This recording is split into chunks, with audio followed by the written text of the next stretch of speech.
Assalamualaikum dan salam sejahtera. Saya Khairul Firdaus bin Abu Bakar, pelajar Ijazah Sarjana Sains Kaunseling Universiti Utara Malaysia. Pada hari ini saya akan membentangkan satu tugasan individu yang bertajuk Robert's Cave Experiment 1954 bagi subjek Applied Social Psychology disediakan untuk Dr. Nur Atika binti Ma'ali. The Robert's Cave Experiment adalah satu kajian berkaitan dengan intergroup konflik dan cooperation yang dilakukan oleh Muzaffar Sharif dan rakan-rakan dia. Muzaffar Sharif dilahirkan pada 29 Julai 1906 dan meninggal pada 16 Oktober 1988. Beliau memiliki ijazah sarjana muda sastra pada tahun 1926 dari Izmir International College. Seterusnya, melanjutkan pelajaran di peringkat ijazah sarjana dari Universiti Istanbul pada tahun 1928. Pada tahun 1945, Sharif berkahwin dengan Caroline Wood dan dikurniakan 3 orang anak perempuan, iaitu Anne, Sue dan Joan. Pada tahun 1947, beliau menerbitkan buku pertamanya, iaitu The Psychology of Ego Involvement, yang mengkaji perbandingan masyarakat Soviet dan Amerika yang menunjukkan kaitan dengan nilai dan kepercayaan yang berbeza dari segi konteks sosial dan budaya yang berbeza. Latar belakang Robert's Cave Experiment 1954. Matlamat eksperimen yang dijalankan oleh Muzaffar Sharif ialah untuk melihat konflik dan perangsangka antara kumpulan yang diwujudkan melalui pertandingan untuk merebut sumber-sumber yang terhad. Yang kedua, untuk mengkaji kaedah penyelesaian konflik yang berlaku. Fasa pembentukan dalam kumpulan 5 hingga 6 hari. Kanak-kanak lelaki telah dipilih dan dibawa ke kem pengakap lelaki seluas 200 ekar di Taman Negeri Robert's Cave di Oklahoma. Penyelidik telah membahagikan peserta kepada 2 kumpulan, iaitu Eagle dan Rattler.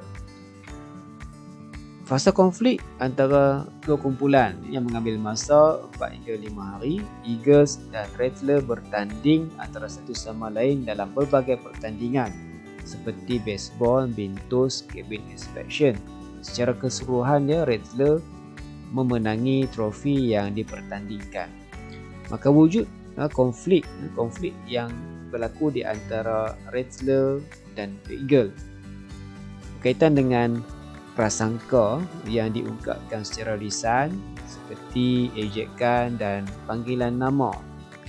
Seterusnya, The Eagle telah membakar bendera The Rattler dan pada keesokan hari Rattler menggeledah kabin The Eagle dan menterbalikkan katil dan mencuri harta peribadi. Fasa pengurangan konflik, iaitu fasa yang ketiga yang mengambil masa 6 hingga 7 hari. Pada peringkat ketiga, serta konflik berjaya dicetuskan oleh pengkaji, iaitu Muzaffar dan rakan-rakan dia. Ia adalah fasa yang terakhir bertujuan untuk menyelesaikan konflik yang telah diwujudkan. Di fasa yang ketiga ini, kanak-kanak telah dipindahkan lokasi yang baru dan diberikan masalah untuk diselesaikan yang memerlukan mereka untuk bekerjasama secara matlamat bersama. Di antara matlamat yang telah diletakkan oleh Muzaffar Sharif dan rakan-rakannya disebut sebagai subordinat.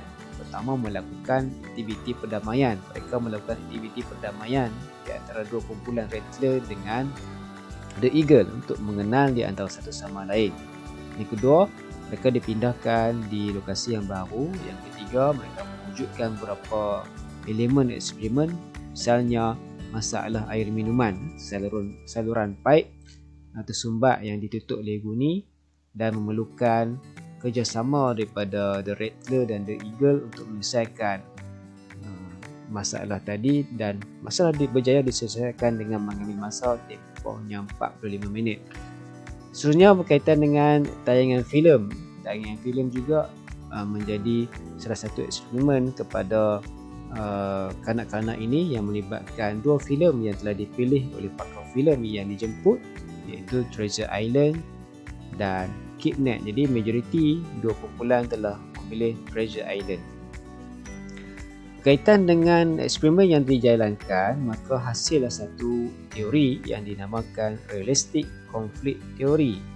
Realistic Conflict Theory ini menyatakan bahawa apabila terdapat dua atau lebih kumpulan yang mencari sumber terhad yang sama, ini akan membawa kepada konflik, stereotip dan kepercayaan negatif, malah diskriminasi di antara kumpulan.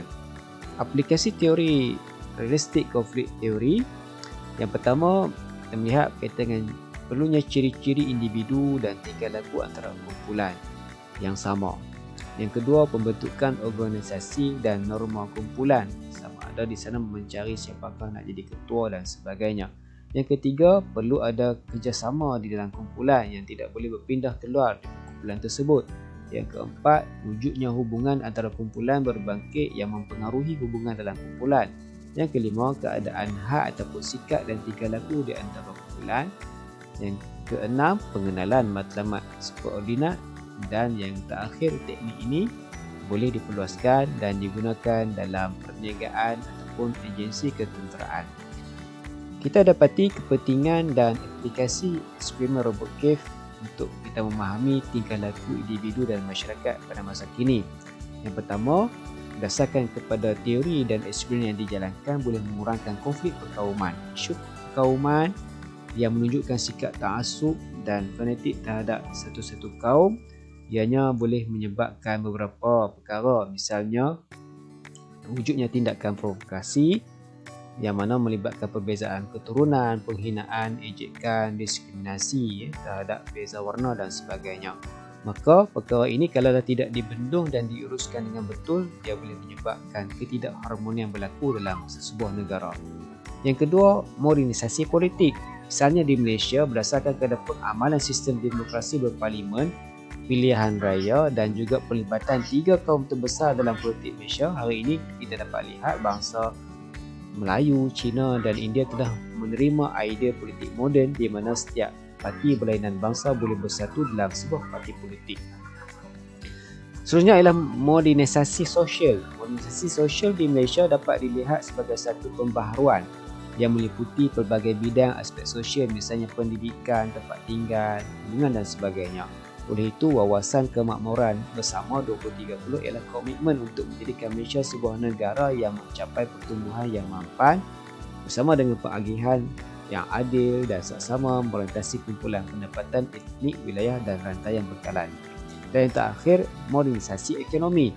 Tidak dapat dinafikan bahawa pembangunan ekonomi yang dikecapi selepas kemerdekaan hinggalah ke hari ini telah menyebabkan sesetengah kaum merasa iri hati dengan kekayaan dan kesejahteraan kaum yang lain. Namun, desakan ekonomi telah menolak mereka untuk menuntut sesuatu di luar batasan.